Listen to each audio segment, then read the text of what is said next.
आज का अहम सवाल यह है कि पाकिस्तान तालिबान हुकूमत को कब तस्लीम करेगा। हमारी इतलात के मुताबिक आज नेशनल सिक्योरिटी का जो हमारा इजलास हुआ, नेशनल सिक्योरिटी हुकाम का और इसमें यह फैसला किया गया है कि पाकिस्तान आलमी दौड़ को जीतने का कोई इरादा नहीं रखता। तालिबान हुकूमत को तस्लीम करने की पाकिस्तान का कहना यह है और फैसला ये हुआ है कि पाकिस्तान वेट एंड सी की पॉलिसी रखेगा। और अहम बात यह है कि देखते हैं कि अफ़गानिस्तान में बाकायदा हुकूमत की तश्कील कब होती है, आलमी क़ुव्वतें इस हवाले से उनका क्या रद्दअमल सामने आता है, आलमी रद्दअमल क्या होता है, और पाकिस्तान अपना फ़ैसला तालिबान हुकूमत को तस्लीम करने का अपने दोस्त ममालिक के सलाह मशवरे से करेगा। आज सऊदी अरब की फ़ौजी लीडरशिप का एक अहम वफ़द पाकिस्तान आया।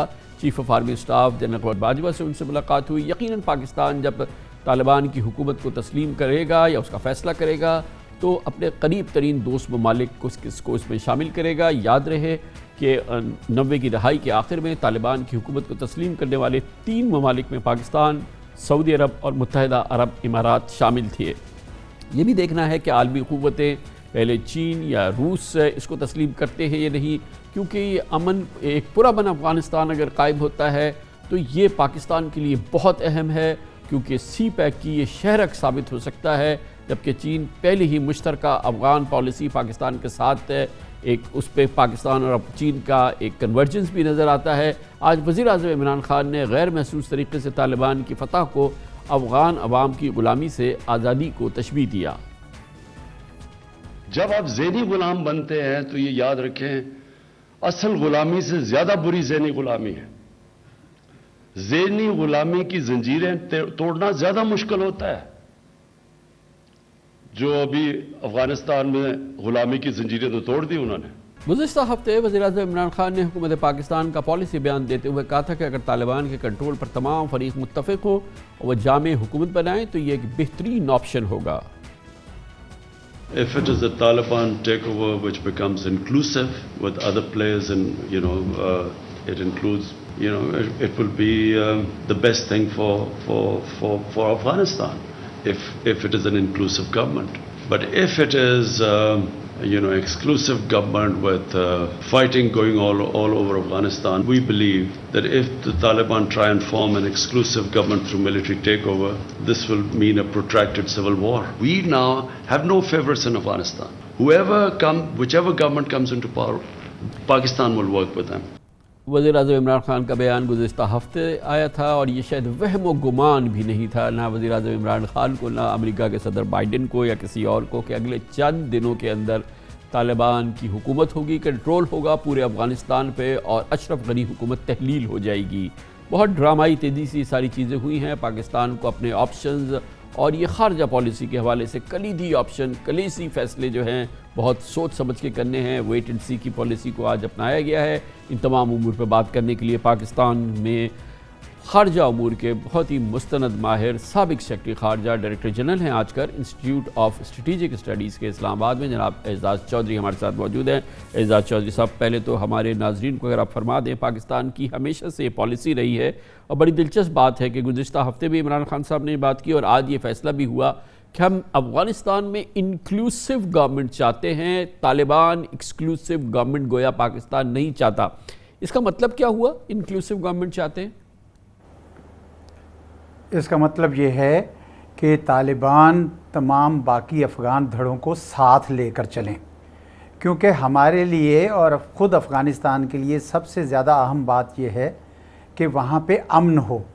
अगर वहाँ पे अमन नहीं हो और जंग लड़ती जाए तो फिर क्या फ़ायदा होगा हमें? ना अफ़गानिस्तान को होगा, ना हमें होगा, ना पूरे ख़ित्ते को होगा। इसलिए मेरे ख़्याल में तमाम जो ममालिक हैं ख़ित्ते के, वो ये पैगाम दे रहे हैं और हमारी गवर्नमेंट ने बहुत अच्छी पॉलिसी इख्तियार की है। आज भी बयान बड़ा अच्छा आया है कि हमारा मशवरा तालिबान की हुकूमत को यही होना चाहिए कि आप सबको साथ लेकर चलेंगे, वहाँ पे अमन के हालात होंगे। वो हम खुश होंगे। हम तो वैसे भी चौधरी साहब, वो कलीदी फ़रीक़ैन जिनकी हुकूमत में शमूलियत होनी चाहिए, एक पुरअमन अफ़गानिस्तान के लिए, एक देरपा हुकूमत के लिए, वो कौन कौन से हैं, वो क्या हैं फ़रीक़ैन?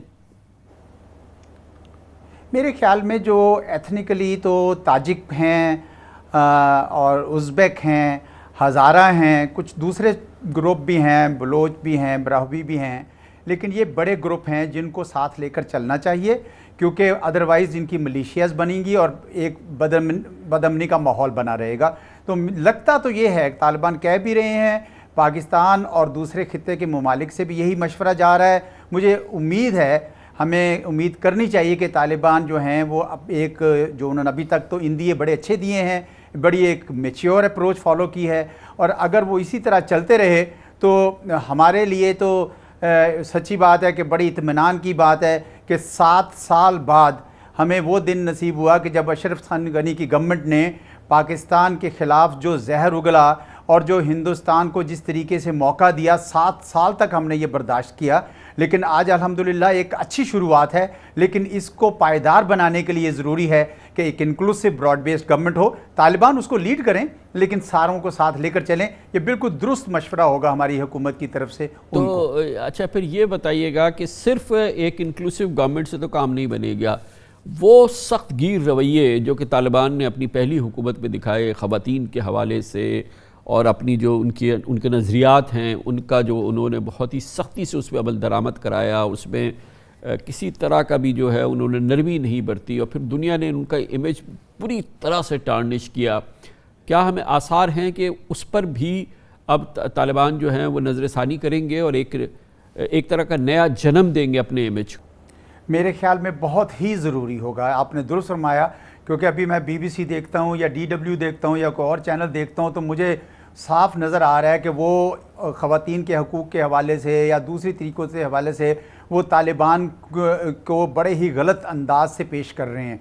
इसलिए तालिबान को बड़ा ज़रूरी है कि अपना इमेज देखिए, इसलिए ज़रूरी है कि उनकी लेजिटमेसी और उनकी रिकग्निशन इस पे डिपेंड करेगी, और दुनिया उनको कबूल करे, तब उनके लिए भी अच्छा होगा, अफ़गानिस्तान के लिए भी अच्छा होगा, हमारे लिए अच्छा होगा। हम इसलिए ये अभी फ़िलहाल हम तालिबान को तस्लीम करने की किसी आलमी दौड़ का जीतने का इरादे नहीं रखते। मुझे कहा है, ऑफिशियल्स बता रहे हैं कि ऐसा हम नहीं करना चाहते, हम वेट एंड सी करना चाहते हैं। तो ये कैसे अनफोल्ड होना चाहिए पाकिस्तान के ख्याल से? पाकिस्तान ये जो रिकग्निशन वाली चीज़ है, इसको कैसे डील करे? है कि पाकिस्तान को खित्ते के जो ममालिक हैं जिनके साथ हमारे टॉकिंग पॉइंट्स मिलते रहे हैं, बिलखुसूस चीन, रूस, सेंट्रल एशियंस और ईरान, इनके साथ मिलकर हमें एक फ़ैसला करना चाहिए। उसमें पायदारी आएगी, उसमें वज़न होगा। खाली पाकिस्तान को इसमें रेस में नहीं आना चाहिए। सब ने इंडिकेशंस दिए हैं कि अगर ये तालिबान अपने रवैयों को एतदाल के साथ रखेंगे और वो पुरानी वाली रविश नहीं रखेंगे, तो मेरा ख्याल है कि हमारे सारे खित्ते के ममालिक जो हैं उनको इकट्ठे रिकग्नाइज़ करेंगे। मैं तो ये समझता हूँ कि पाकिस्तान को तमाम खित्तों के साथ, खित्ते के ममालिक ख़ुसूसन चीन के साथ कोऑर्डिनेट करके तो उनकी रिकग्निशन का काम करना चाहिए। बहुत बहुत शुक्रिया जनाब एजाज़ चौधरी, साबिक़ सेक्रेटरी ख़ारजा। इसी हवाले से एक बहुत अहम मुल्क तुर्की भी है, उसका बड़ी दिलचस्पी है अफ़गानिस्तान की सूरत हाल में, पहले नेटो का मेंबर की हैसियत से भी, और अब भी अफ़गानिस्तान से बड़ी तादाद में महाजरीन इस वक्त तुर्की पहुँच रहे हैं। सदर तैयब एर्दोगान चाहते हैं कि अफ़गानिस्तान के हवाले से पाकिस्तान के साथ मिल के एक मुश्तरका काविश करें कि वहाँ पर इस्तेहकाम बरकरार रहे। इस सिलसिले में उन्होंने फ़ोन भी किया है, वज़ीर-ए-आज़म इमरान खान से कल उनकी बात भी हुई है। तुर्की के इस रोल पर बात करने के लिए इस्तांबुल जाएंगे, जहाँ पर मुमताज़ सीनियर सहाफ़ी फैसल अज़ीज़ ख़ान मौजूद है जो TRT से मुंसलिक हैं। बहुत बहुत शुक्रिया फैसल अज़ीज़ ख़ान साहब। ये बताइएगा कि क्या चाहते हैं तैयब एर्दोगान? वैसे तो बराह रास्त अफ़गान सूरत हाल में तुर्की का रोल नहीं है, मगर तुर्की बहुत सारे महाजरीन पहुँच रहे हैं अफ़गानिस्तान से। एक तो कोई सरहद नहीं है, ये महाजरीन कैसे पहुँच रहे हैं, और तुर्की और सदर तैयब एर्दोगान चाहते क्या हैं? देखिए कैमरान साहब, जहाँ तक महाजरीन का आपने जिक्र किया तो वाया ईरान आ रहे हैं वो जो अफगान महाजरीन, क्योंकि अफगानिस्तान और ईरान का बॉर्डर है, वहाँ से ईरान में दाखिल होते हैं और ईरान फिर वहाँ से वान का जो तुर्क सूबा है वो ईरान के बॉर्डर के साथ है और वहाँ से वो अफगानिस्तान में दाखिल होते हैं। जहाँ तक तुर्की में दाखिल होते हैं, जहाँ तक तुर्की के रोल का ताल्लुक है तो तुर्की वाहिद नेटो में मुसलमान मुल्क है और नेटो की जिम्मेदारियों में तुर्की भी वहाँ पे तुर्की की फौज मौजूद है, और जब से नेटो ने वहाँ जिम्मेदारियां संभाली थी अफगानिस्तान में वो मौजूद थे, लेकिन वो नॉन कॉम्बैट रोल में थे और उस वक्त भी उस रोल में भी उनकी ज्यादा जिम्मेदारी सिक्योरिटी प्रोवाइड करना था, जिसमें काबुल एयरपोर्ट भी शामिल था, लेकिन नॉन कॉम्बैट रोल में थे। और तुर्की ने इस ख्वाहिश का इजहार सदर एर्दोगान ने किया था कि अफगानिस्तान की मदद के लिए, अफगानिस्तान में ताकि अमेरिका की फौज का इनखला के बाद कोई ऐसी सूरत हाल ना पैदा हो और काबुल एयरपोर्ट ऑपरेटिव रहे, तो उन्होंने ये पेशकश की थी जिसपे अमेरिका ने और नेटो ममालिक ने बहुत उनका साथ भी दिया था, लेकिन कोई डील फाइनल अभी तक हो नहीं पाई थी उसमें। लेकिन अब सूरत हाल मुकम्मल तौर पर चेंज हो चुकी है, तो अब तो एयरपोर्ट जैसे आपने भी फरमाया कि अमरीकी अफवाज के कंट्रोल में है। उसके अलावा भी तुर्की की इन्वेस्टमेंट्स अफगानिस्तान में इंफ्रास्ट्रक्चर डेवलपमेंट वगैरह में मौजूद हैं।